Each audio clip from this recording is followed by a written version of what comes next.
충격의 시작, 기생충. 기생충을 본 후 저는 며칠 동안 그 여운에서 벗어날 수 없었습니다. 강의실에서도 집에서도 심지어 잠자리에서도 계속해서 그 영화의 장면들이 머릿속을 맴돌았습니다. 특히 지하실에서 벌어지는 마지막 참극은 저에게 깊은 인상을 남겼습니다. 그것은 단순한 폭력이 아니라 사회적 모순이 폭발하는 순간이었죠. 저는 다시 한번 기생충을 보았습니다.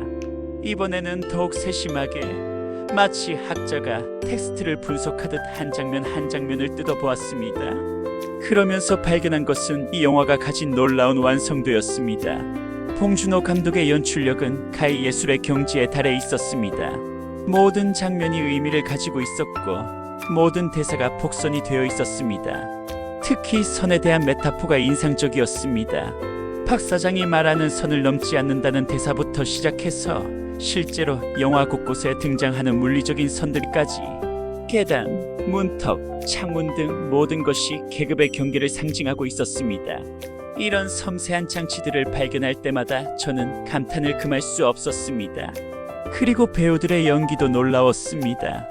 송강호, 이성균, 조여정, 최우식, 박소담 등 모든 배우들이 자신의 캐릭터에 완전히 몰입해 있었습니다.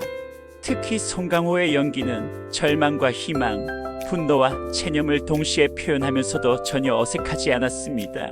이런 수준 높은 연기를 보면서 저는 한국 영화계의 저력을 느꼈습니다. 무엇보다 놀라운 것은 이 영화가 한국의 특수한 상황을 다루면서도 전 세계 누구나 공감할 수 있는 보편적 메시지를 담고 있다는 점이었습니다. 계급 갈등은 어느 나라에나 존재하는 문제이고 생존을 위한 인간의 몸부림 역시 모든 인류가 공통으로 겪는 경험이니까요. 이것이야말로 진정한 예술이 가져야 할 보편성이라고 생각했습니다. 저는 동료 교수들에게 이 영화를 추천하기 시작했습니다. 처음에는 다들 의아해했습니다. 아르만, 당신이 아시아 영화를 추천하다니 웬일이야? 하지만 그들도 영화를 본 후에는 저와 같은 반응을 보였습니다. 한 명의 동료는 이렇게 말했습니다. 이건 단순한 영화가 아니야. 사회를 해부하는 메스 같은 작품이지. 그때부터 저는 궁금해지기 시작했습니다. 이런 수준 높은 작품을 만들어낸 한국 영화계는 대체 어떤 곳일까? 기생충은 우연히 나타난 걸작일까? 아니면 오랜 시간 축적된 한국 영화의 역량이 결실을 맺은 것일까? 이런 질문들이 제 마음을 사로잡았습니다. 그래서 저는 한국 영화에 대해 본격적으로 연구해보기로 결심했습니다.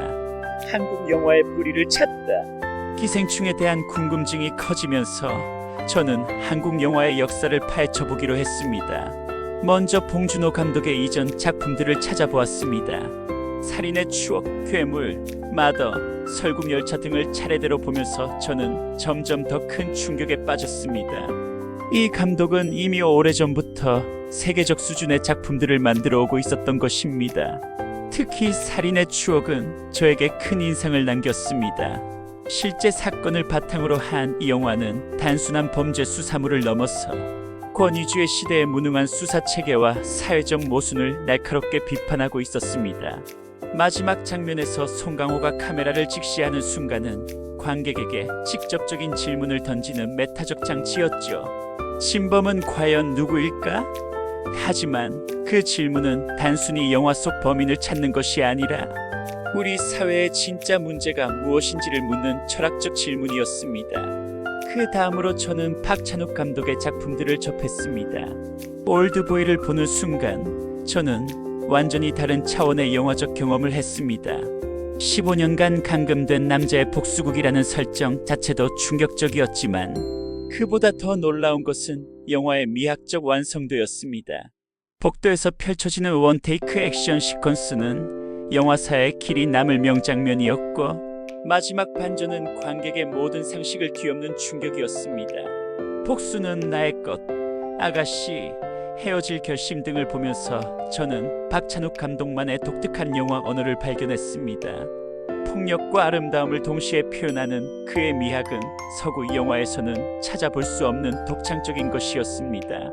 특히 색채 사용법이나 대칭적 구도 등은 회화적 아름다움을 영화에 그대로 옮겨놓은 것 같았습니다. 김기덕, 이창동, 홍상수 등 다른 감독들의 작품도 차례로 접했습니다.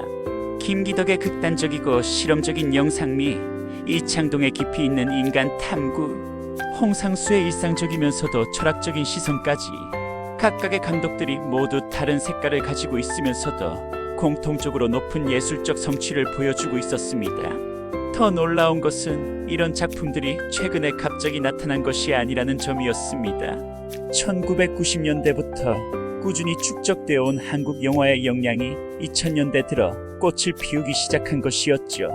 임권택 감독의 서편제부터 시작해서 신상옥, 김기영 같은 선배 감독들의 전통이 젊은 세대로 이어지면서 지금의 한국 영화가 만들어진 것입니다. 저는 이렇게 한국 영화를 파헤쳐갈 때마다 새로운 발견을 했습니다. 이것은 단순히 몇 명의 천재 감독이 우연히 나타난 현상이 아니었습니다. 한국 영화계 전체가 가진 저력과 깊이, 그리고 무엇보다 한국인들의 이야기하는 능력이 만들어낸 결과였습니다. 그 순간 저는 깨달았습니다. 한국은 단순히 영화를 잘 만드는 나라가 아니라 영혼을 울리는 이야기를 창조하는 민족이라는 것을, 한국의 역사와 문화에 감동하다 한국 영화들을 깊이 있게 연구하면서 저는 이 영화들 속에 담긴 정서와 철학이 어디에서 나온 것인지 궁금해졌습니다. 그래서 한국의 역사와 문화에 대해 공부하기 시작했습니다. 그리고 그 과정에서 저는 한국 영화의 힘이 어디에서 나오는지를 이해하게 되었습니다. 한국은 참으로 많은 고난을 겪은 민족이었습니다. 일제강점기 36년의 암울한 시간, 6.25 전쟁의 참혹함, 그리고 분단의 아픔까지. 하지만 놀라운 것은 이런 시련들이 한국인들을 무너뜨리지 않았다는 점이었습니다. 오히려 그 고통들이 더 깊은 인간 이해와 강인한 생명력으로 승화되었습니다. 특히 한이라는 정서에 대해 알게 되면서 저는 한국 영화의 독특함을 이해할 수 있었습니다. 한은 단순한 슬픔이나 원망이 아니라 고통을 받아들이면서도 그것을 극복하려는 의지가 담긴 복합적인 감정이었습니다. 이런 정서가 영화 속 인물들의 행동과 대사 하나하나에 녹아들어 있었던 것이죠. 기생충의 기택이 보여주는 복잡한 감정들도 이런 맥락에서 이해할 수 있었습니다. 그는 단순히 가난해서 화가 나는 사람이 아니라 자신의 존재 자체를 무시당하는 현실에 대한 깊은 한을 품고 있는 인물이었습니다. 그래서 그의 마지막 행동이 단순한 범죄를 넘어서 사회적 메시지로 해석될 수 있는 것이었죠. 또한 한국인들의 정이라는 문화도 인상적이었습니다. 가족에 대한 애착, 공동체에 대한 책임감, 그리고 타인에 대한 배려 등이 자연스럽게 영화 속에 녹아들어 있었습니다. 서구 개인주의 문화에서는 찾기 힘든 따뜻함이 한국 영화 곳곳에서 느껴졌습니다. 한국의 급속한 근대화 과정도 흥미로웠습니다. 불과 몇십 년 만에 농업사회에서 선진 산업사회로 변화한 경험은 세계 역사상 유례가 없는 일이었습니다. 이 과정에서 겪은 혼란과 갈등, 그리고 적응과 성장의 경험이 한국 영화에 독특한 깊이를 더해 주었습니다. 기생충에서 보여지는 계급 갈등도 이런 맥락에서 더욱 절실하게 다가왔습니다. 빠른 경제 성장 과정에서 생긴 사회적 불평등, 전통적 가치관과 현대적 가치관의 충돌, 그리고 개인의 꿈과 현실 사이의 괴리 등이 모두 이 영화 안에 압축되어 있었습니다. 무엇보다 놀라운 것은 이런 어려운 역사를 겪으면서도 한국인들이 희망을 잃지 않았다는 점이었습니다. 빨리빨리 문화로 대표되는 역동성, 교육에 대한 열정, 그리고 더 나은 미래를 향한 끊임없는 노력이 오늘날의 한국을 만들었습니다. 이런 정신력이 한국 영화에도 그대로 반영되어 있었죠.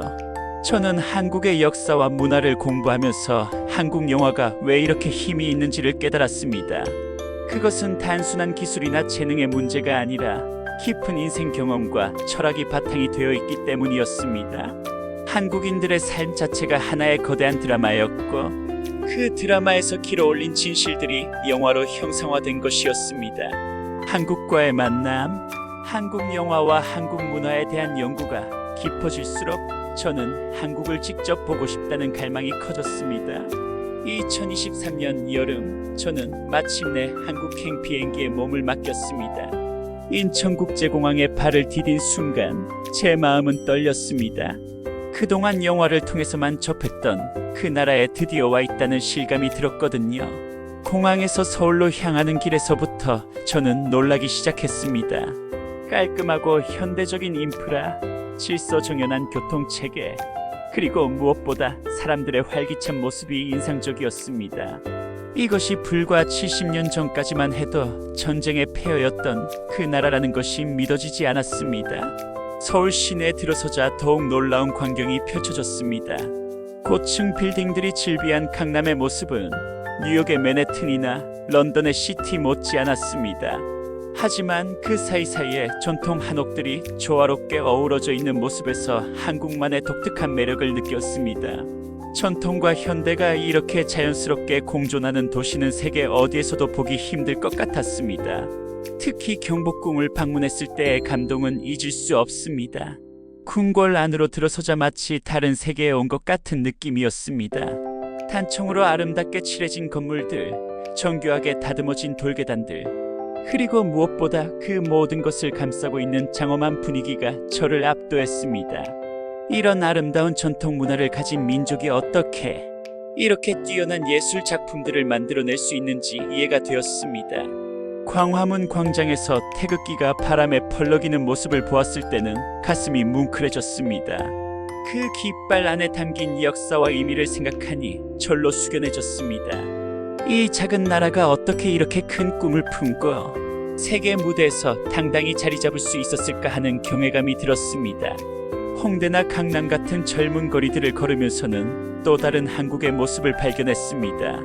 K-팝 음악이 흘러나오는 카페들, 최신 패션으로 멋을 낸 젊은이들, 그리고 활기찬 거리 문화까지. 이런 모습들에서 한국의 문화적 역동성을 직접 체험할 수 있었습니다. 무엇보다 인상적이었던 것은 사람들이었습니다. 지하철에서 만난 할아버지가 제가 외국인인 것을 알고 친절하게 길을 알려주시던 모습, 음식점에서 만난 사장님이 제가 한국 영화를 연구한다고 하자 무척 자랑스러워 하시던 표정, 그리고 대학생들이 자신들의 문화에 대해 열정적으로 설명해주던 모습까지. 영화에서 보았던 한국인들의 정이 실제로도 그대로 살아있음을 느꼈습니다. 기생충의 촬영지인 서울의 반지하 주택들도 직접 보았습니다. 영화에서 보았던 그 공간들이 실제로 존재한다는 것이 새삼 놀라웠습니다. 동시에 이런 현실을 바탕으로 그토록 깊이 있는 작품을 만들어낸 한국 영화인들의 통찰력에 다시 한번 감탄했습니다. 일주일간의 한국 여행은 제 인생의 큰 전환점이 되었습니다. 영화를 통해서만 상상했던 그 나라가 실제로는 훨씬 더 역동적이고 매력적인 곳이었습니다. 그리고 그런 현실 위에서 탄생한 한국 영화들이 왜 그렇게 진실하고 감동적인지를 비로소 완전히 이해할 수 있었습니다.